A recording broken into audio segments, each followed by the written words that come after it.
Hey there everybody, welcome to Tucktuk, Trinkets, and Terrain. My name's David, and for this week's video I built a creature for Monsterbash. As I'm sure many of you are aware, Monsterbash is hosted by Trent over at Miscast, and he and a bunch of other creators and artists draw monster parts on cards, draw random parts from a deck, and create something using the parts that they drew. I participated last time where I made my weird snail creature, but this time I messed up. I failed to realize that new cards would probably be made for Monster Bash 3, so I ended up using the Monster Bash 2 cards. I don't think it's that big of a deal. I still drew different cards than last time, and it's still, in the spirit of the entire thing, so I think it's fine. I made this interesting pumpkin monster that I'm really happy with, so I'm gonna show you what I did, and I hope you enjoy. So these are the cards that I drew for this Monster Bash. Like I said, these are the Monster Bash 2 cards. Unfortunately, I didn't check to see if there were new ones made, but these are all different ones from my last project, and I got a pretty wide variety here. I really like the sort of pumpkin creature at the end here. Kind of inspired me to go a little more goofy than serious this time around. But I went out and tried to get some supplies. The only thing I really found were these little gourds at the dollar store. You can see I've taken off the stem piece that I'm going to use for the top of the pumpkin, which will be the head. And I decided that I'm going to use this little gourd as the body, using the neck of it as like a tail.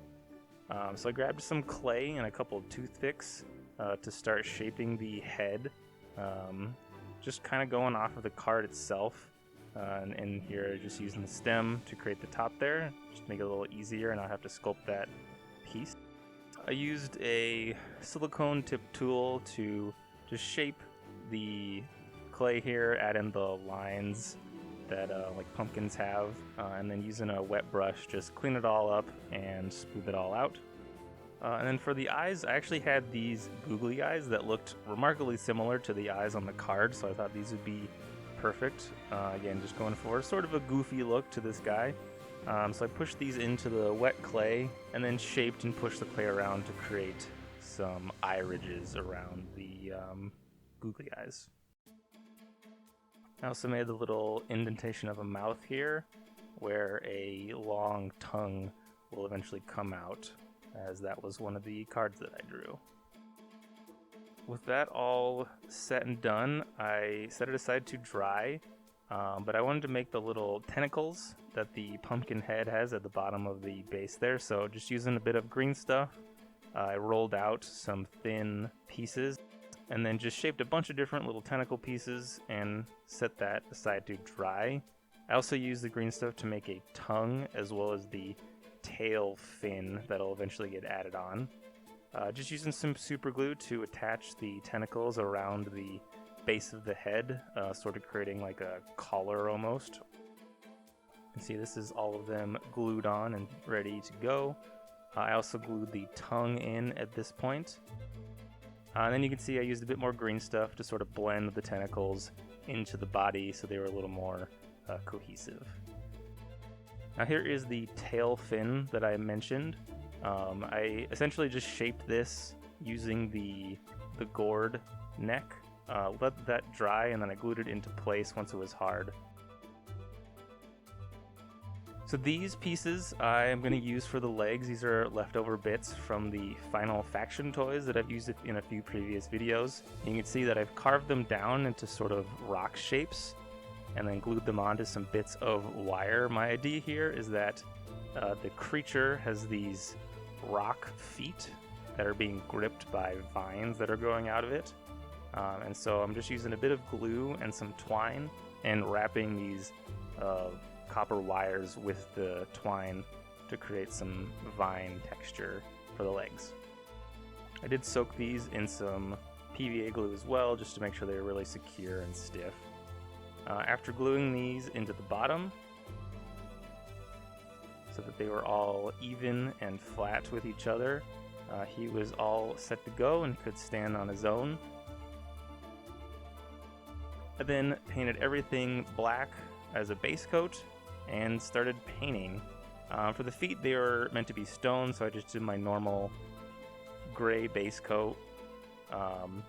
To start. For the vines on the legs, I'm just using this dark green. And then for the body as well as the head, I did a mixture of oranges, yellows, and greens. Just kind of messing with the paints while they're still dry, creating stripes that you can see on the more fancy gourds and pumpkins. Just sort of playing with the paints. I wasn't really sure what I wanted to do, so I just kind of went for it.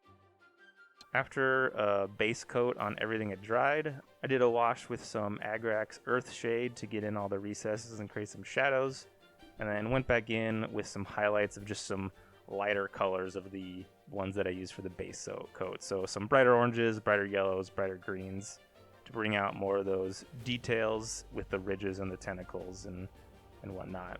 The tongue I painted a bright yellow so it stood out a little more, and I tried to make the head brighter over the body. Again, just to differentiate the different pieces.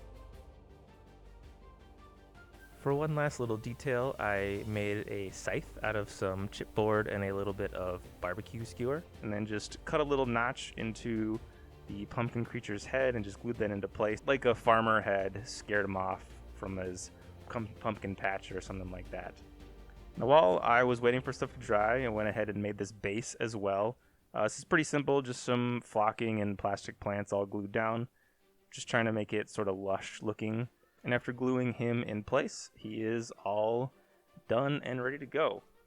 I also did add a little bit of gloss Mod Podge to the tongue, eyes, as well as where the scythe is stuck in his head, just to give it a little bit of shine. I will say that I am very, very happy with the appearance as far as like the sculpt goes, but the paint is a little lackluster to me, but I wasn't really sure where to go with it, so I was happy enough that I didn't really want to mess around with it anymore. This is the second time I've done Monsterbash, and it was just as fun the second time.